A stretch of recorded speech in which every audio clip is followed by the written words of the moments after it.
Salam sejahtera, selamat beraktivitas. Semoga hari ini lebih baik dari hari sebelumnya. Kita akan renungkan kebenaran firman Tuhan terambil dari Perjanjian Lama di Pengkhotbah pasal yang ke-11.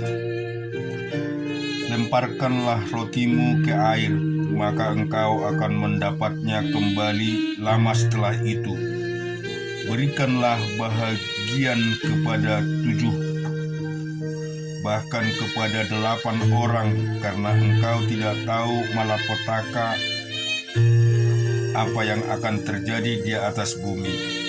Bila awan-awan syarat dengan mengandung hujan, maka hujan itu dicurahkannya ke atas bumi. Dan bila pohon tumbang ke selatan atau ke utara, di tempat pohon itu jatuh, di situ ia tinggal tergeletak. Siapa yang senantiasa memperhatikan angin tidak akan menabur,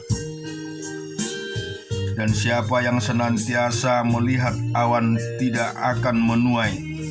Sebagaimana engkau tidak mengetahui jalan angin dan tulang-tulang dalam rahim seorang perempuan yang mengandung, demikian juga engkau tidak mengetahui pekerjaan Allah yang melakukan segala sesuatu. Taburkanlah benihmu pagi-pagi hari, dan janganlah memberi istirahat kepada tanganmu pada petang hari, karena engkau tidak mengetahui apakah ini atau itu yang akan berhasil, atau kedua-duanya sama baik. Terang itu menyenangkan, dan melihat matahari itu baik bagi mata. Oleh sebab itu, jikalau orang panjang umurnya, biarlah ia bersukacita di dalamnya. Tetapi hendaklah ia ingat akan hari-hari yang gelap, karena banyak jumlahnya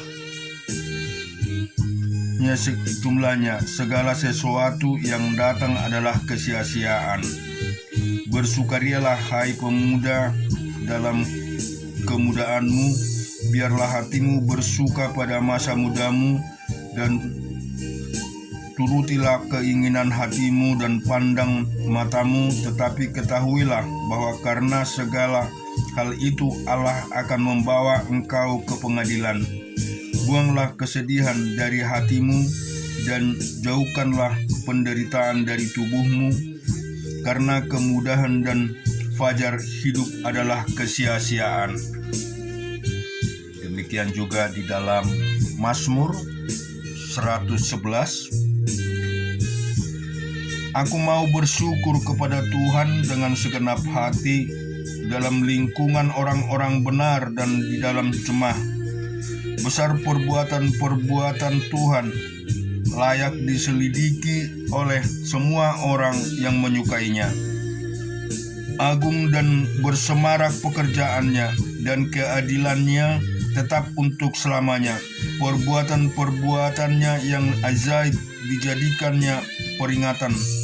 Tuhan itu pengasih dan penyayang. Diberikannya rezeki kepada orang-orang yang takut akan Dia. Ia ingat untuk selama-lamanya akan perjanjiannya. Kekuatan perbuatannya diberitakan kepada umatnya, dengan memberian kepada mereka milik pusaka bangsa-bangsa. Perbuatan tangannya ialah kebenaran dan keadilan, segala titahnya teguh, kokoh untuk seterusnya dan selamanya.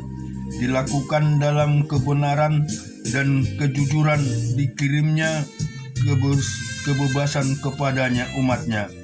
Diperingatkannya supaya perjanjiannya itu untuk selama-lamanya, namanya kudus dan dahsyat. Permulaan hikmat adalah takut akan Tuhan. Semua orang yang melakukannya berakal budi yang baik.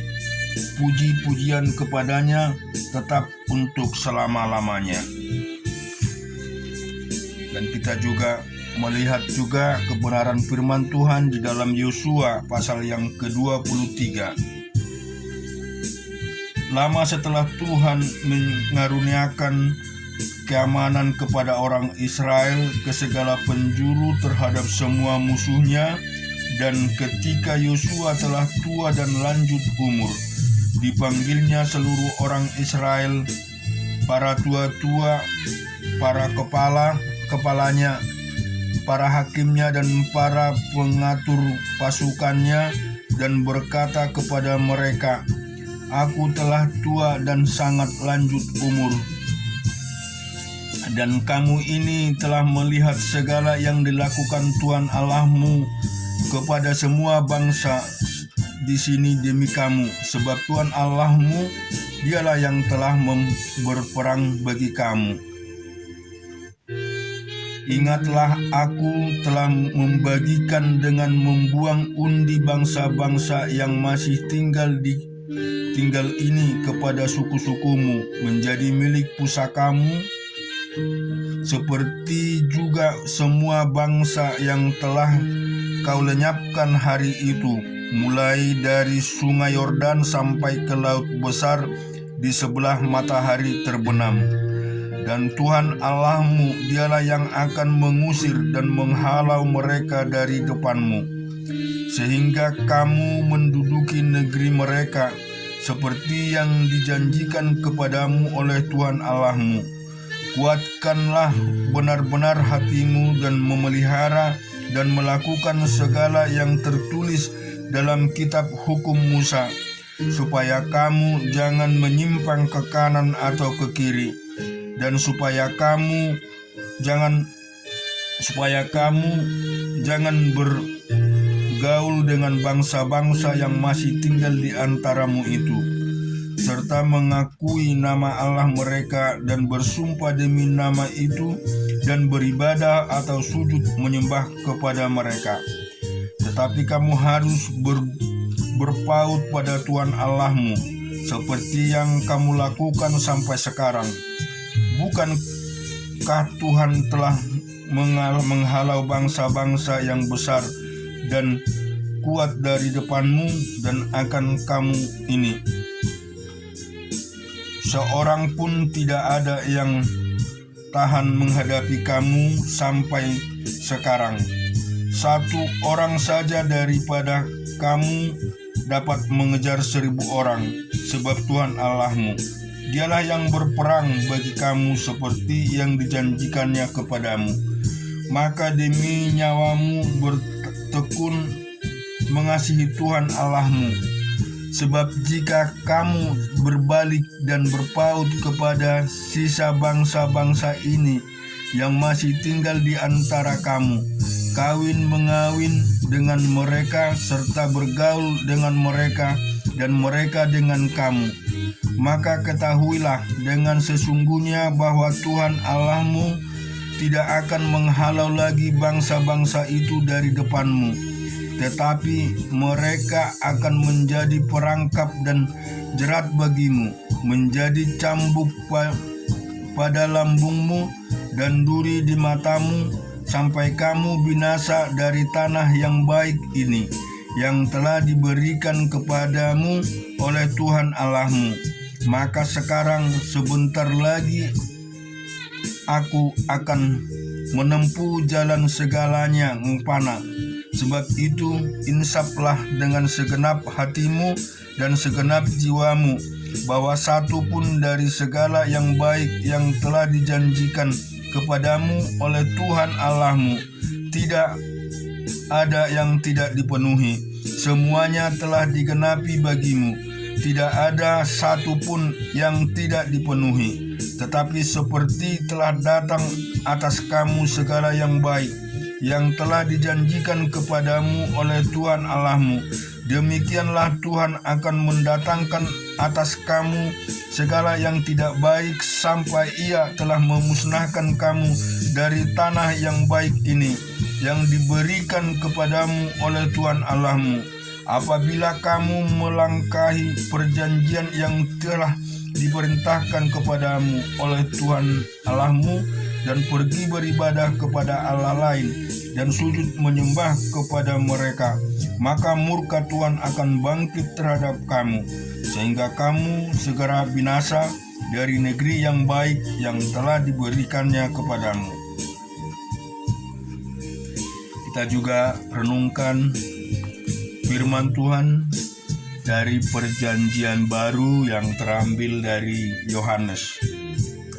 6 hari sebelum Paskah, Yesus datang ke Betania, tepat tinggal Lazarus yang dibangkitkan Yesus dari antara orang mati. Di situ diadakan perjamuan untuk dia dan Marta melayani. Sedang salah seorang yang turut makan dengan Yesus adalah Lazarus. Maka Maria mengambil setengah kati minyak narwastu murni yang mahal harganya, lalu menyaki kaki Yesus dan menyekannya dengan rambutnya, dan bau minyak semerbak seluruh rumah itu. Tetapi Yudas Iskariot, seorang dari murid-murid Yesus yang akan segera menyerahkan dia, berkata, "Mengapa minyak narwastu ini tidak dijual 300 dinar dan uangnya diberikan kepada orang-orang miskin?" Hal itu dikatakannya bukan karena ia memperhatikan nasib orang-orang miskin, melainkan karena ia adalah seorang pencuri. Ia sering mengambil uang yang disimpan dalam kas yang dipegangnya. Maka kata Yesus, "Biarkanlah dia melakukan hal ini mengingat hari penguburanku. Karena orang-orang miskin selalu ada pada kamu, tetapi aku tidak akan selalu ada pada kamu." Sejumlah besar orang Yahudi mendengar bahwa Yesus ada di sana, dan mereka datang bukan hanya karena Yesus, melainkan juga untuk melihat Lazarus yang telah dibangkitkannya dari antara orang mati. Lalu imam-imam kepala bermufakat untuk membunuh Lazarus juga, sebab karena dia banyak orang Yahudi meninggalkan mereka dan percaya kepada Yesus. Keesok harinya, ketika orang banyak yang datang merayakan pesta pendengar, maka Yesus sedang di tengah jalan menuju Yerusalem. Mereka mengambil daun-daun palem dan pergi menyongsong dia sambil berseru-seru, "Hosana, diberkatilah dia yang datang dalam nama Tuhan, Raja Israel." Yesus menemukan seekor keledai muda, lalu ia naik ke atasnya seperti ada tertulis, "Jangan takut, hai putri Sion. Lihatlah, rajamu datang duduk di atas seekor anak keledai." Mula-mula murid-murid Yesus tidak mengerti akan hal itu, tetapi sesungguhnya Yesus dimuliakan. Teringatlah mereka bahwa nas itu mengenai dia dan bahwa mereka telah melakukan juga untuk dia. Orang banyak yang bersama-sama dengan dia ketika ia memanggil Lazarus keluar dari kubur dan membangkitkannya dari antara orang mati, memberi kesaksian tentang dia. Sebab itu orang banyak itu pergi menyongsong dia, karena mereka mendengar bahwa ia yang membuat mujizat itu. Maka kata orang-orang Farisi seorang kepada yang lain, "Kamu lihat sendiri bahwa kamu sama sekali tidak berhasil. Lihatlah, seluruh dunia datang mengikut dia." Di antara mereka yang berangkat untuk beribadah pada hari raya itu, terdapat beberapa orang Yunani. Orang-orang itu pergi kepada Filipus yang berasal dari Betsaida di Galilea, lalu berkata kepadanya, "Tuan, kami ingin bertemu dengan Yesus." Filipus pergi memberitahukannya kepada Andreas. Andreas dan Filipus menyampaikan pula kepada Yesus. Tetapi Yesus menjawab mereka, katanya, "Telah tiba saatnya Anak Manusia dimuliakan. Aku berkata kepadamu, sesungguhnya jikalau biji gandum tidak jatuh ke dalam tanah dan mati, ia tetap satu biji saja. Tetapi jika ia mati, ia akan menghasilkan banyak buah. Barang siapa mencintai nyawanya, ia akan kehilangan nyawanya. Tetapi barang siapa tidak mencintai nyawanya di dunia ini, ia akan memeliharanya untuk hidup yang kekal. Barang siapa melayani aku, ia harus mengikut aku, dan mana ada aku berada, di situ pun pelayanku akan berada. Barang siapa melayani aku, ia akan dihormati Bapa. Sekarang jiwaku terharu, dan apakah yang akan kukatakan? Bapa, selamatkanlah aku dari saat ini. Tidak, sebab untuk itulah aku datang ke dalam saat ini. Bapa, muliakanlah namamu. Maka terdengarlah suara dari sorga. Aku telah memuliakannya, dan aku akan memuliakannya lagi. Orang banyak yang berdiri di situ dan mendengar beberapa bahwa itu bunyi guntur. Ada pula yang berkata seorang malaikat telah berbicara dengan dia. Jawab Yesus, suara itu telah terdengar bukan oleh karena aku, melainkan oleh karena kamu. Sekarang berlangsung penghakiman atas dunia ini. Sekarang juga penguasa dunia ini akan dilemparkan keluar. Dan apabila aku ditinggalkan dari bumi, aku akan menarik semua orang datang kepadaku. Ini dikatakannya untuk menyatakan bagaimana caranya ia akan mati. Lalu jawab orang banyak itu, kami telah mendengar dari hukum Taurat bahwa Mesias telah hidup selama-lamanya. Bagaimana mungkin engkau mengatakan bahwa anak manusia harus ditinggalkan? Siapakah anak manusia itu? Kata Yesus kepada mereka, hanya sedikit waktu lagi terang ada di antara kamu. Selama terang itu ada padamu, percayalah kepadanya, supaya kegelapan jangan menguasai kamu. Barang siapa berjalan dalam kegelapan, ia tidak tahu kemana ia pergi.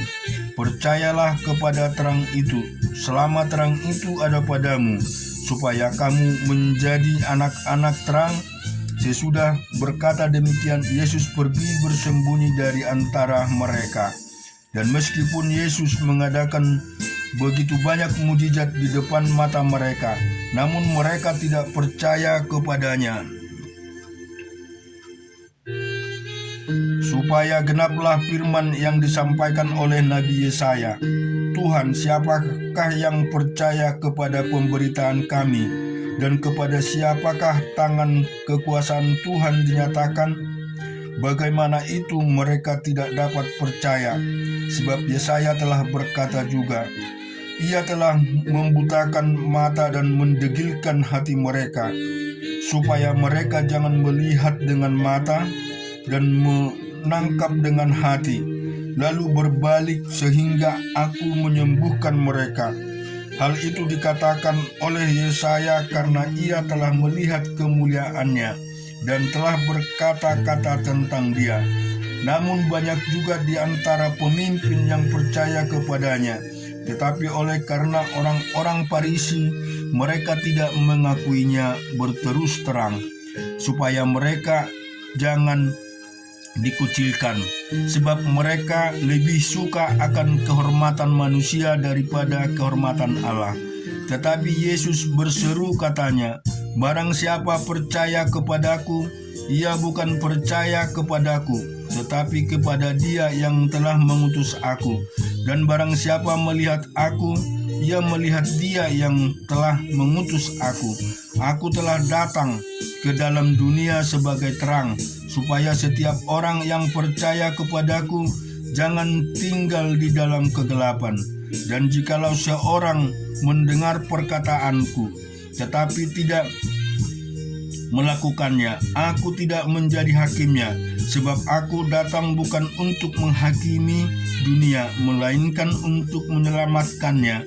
Barang siapa menolak aku dan tidak menerima perkataanku, ia sudah ada di hakimnya, yaitu firman yang telah kukatakan, itulah yang akan menjadi hakimnya pada akhir zaman. Sebab aku berkata-kata bukan dari diriku sendiri, tetapi Bapa yang mengutus aku. Dialah yang memerintahkan aku untuk mengatakan apa yang harus aku katakan dan aku sampaikan. Dan aku tahu bahwa perintahnya itu adalah untuk yang kekal. Jadi apa yang aku katakan, aku menyampaikan sebagaimana yang difirmankan oleh Bapa kepadaku. Puji Tuhan, biarlah kiranya renungan firman Tuhan ini selalu menjadi bagian di dalam hidup kita. Selalulah kita kiranya percaya kepada Tuhan kita Yesus Kristus. Mari kita selalu memuji Dia. Mari kita selalu meninggikan namanya, karena biarlah satu-satunya Dia Tuhan yang kita puji.